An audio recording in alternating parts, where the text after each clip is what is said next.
പൊതുജനം കഴുതയല്ല സാർ, എന്നാൽ ജനങ്ങളുടെ ആവലാതികൾ മാത്രമല്ല, അവയ്ക്ക് പരിഹാരം കാണൽ കൂടിയാണ്. അത്തരമൊരു കഴുതയല്ല സാർ ഇമ്പാക്റ്റിലേക്കാണിനി. പൊതുജനം കഴുതയല്ലെന്ന് ഓർക്കുക. അതിന് ഇമ്പാക്റ്റ് ഉണ്ടാകും, പ്രത്യാഘാതങ്ങൾ ഉണ്ടാകും, അധികാരികളുടെ ഭാഗത്തു നിന്ന് നടപടി ഉണ്ടാകും. അത്തരം ഒരു പൊതുജനം കഴുതയല്ല സാർ ഇമ്പാക്റ്റ് കാണാം. 10 മാസങ്ങൾക്ക് മുമ്പാണ് പഴയ കുന്നുമ്മൽ പഞ്ചായത്തിൽ കിളിമാനൂർ ബ്ലോക്ക് പഞ്ചായത്തിന്റെ നേതൃത്വത്തിൽ ഭവനരഹിതരായ പട്ടിക വിഭാഗങ്ങൾക്കൊരുക്കിയ ഫ്ളാറ്റ് സമുച്ചയത്തിന്റെ നിർമ്മാണം പാതി വഴിയിൽ നിലച്ച വാർത്ത ഞങ്ങൾ പ്രേക്ഷകരിലെത്തിച്ചത്. ഒടുവിൽ ആ വാർത്ത ഫലം കണ്ടിരിക്കുന്നു. കിളിമാനൂർ ബ്ലോക്കിന് കീഴിലെ 8 പഞ്ചായത്തുകളിലെ ഭൂമിയും വീടുമില്ലാത്ത പട്ടികജാതിക്കാർക്കായി 3 ഭവന സമുച്ചയങ്ങൾ.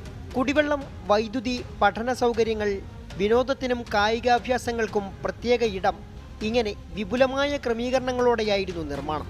ഒന്നല്ല, 3 ബ്ലോക്കുകളിലായി 51 കുടുംബങ്ങൾക്കാണ് ഫ്ളാറ്റ് നിർമ്മാണം തുടങ്ങിയത്.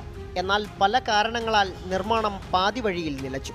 ഒരടി പോലും മുന്നോട്ടു പോകാതായതോടെയാണ് 24 ഇത് വാർത്തയാക്കിയത്. ഭരണ സംവിധാനത്തിന്റെ അനാസ്ഥയുടെ പ്രതീകമായ ഒരു ഭവന പദ്ധതിയുണ്ട് തിരുവനന്തപുരം ജില്ലയിലെ കിളിമാനൂരിൽ. പിന്നാലെ നിർമ്മാണ പ്രവൃത്തികൾക്ക് വേഗമേറി. അങ്ങനെ ആദ്യഘട്ടം പൂർത്തിയായി. മണ്ണും വീടും പദ്ധതിയിൽ അപേക്ഷകരായ ബ്ലോക്ക് പരിധിയിലെ 18 പട്ടികജാതി കുടുംബങ്ങൾക്കാണ് മുൻഗണനാടിസ്ഥാനത്തിൽ വീടുകൾ കൈമാറുന്നത്. അതിൻ്റെ പണി കഴിഞ്ഞ 4-5 വർഷമായി ദ്രുതഗതിയിൽ നടന്നു വരികയായിരുന്നു. ഇതിനിടയിൽ വെള്ളപ്പൊക്കവും കോവിഡും എന്നും മഹാമാരിയും ഉണ്ടായപ്പോൾ പണി കുറച്ചു കാലം നിർത്തിവെക്കേണ്ടി വന്നു. എന്നാൽ ഒരു ഫ്ലാറ്റിൻ്റെ പണി ഇതിനകം തന്നെ പൂർണ്ണമായും പൂർത്തിയായി. എല്ലാ സൗകര്യങ്ങളും പൂർത്തിയായി കഴിഞ്ഞു.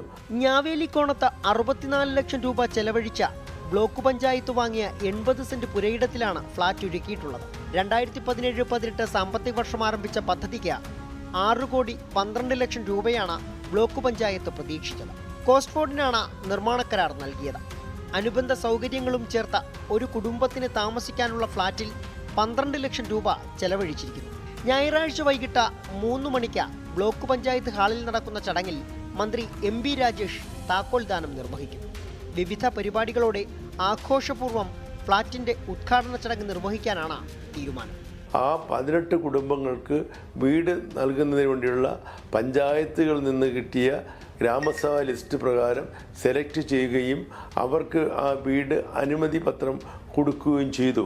ഈ അനുമതി പത്രം വാങ്ങിയതിന് ശേഷം ഈ മനോഹരമായ ഫ്ളാറ്റുകളിലേക്ക് ആ കുടുംബങ്ങൾ താമസത്തിന് പോകുന്നതാണ്.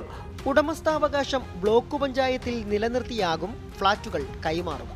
2018 തുടങ്ങി 7 വർഷങ്ങൾക്കിപ്പുറം 2025 ആയപ്പോഴേക്കും 3-1 ഫ്ളാറ്റ് സമുച്ചയത്തിൻ്റെയെങ്കിലും നിർമ്മാണം പൂർത്തീകരിച്ചതിൽ സന്തോഷം. അപ്പോഴും 33 കുടുംബങ്ങൾ പുറത്താണ്.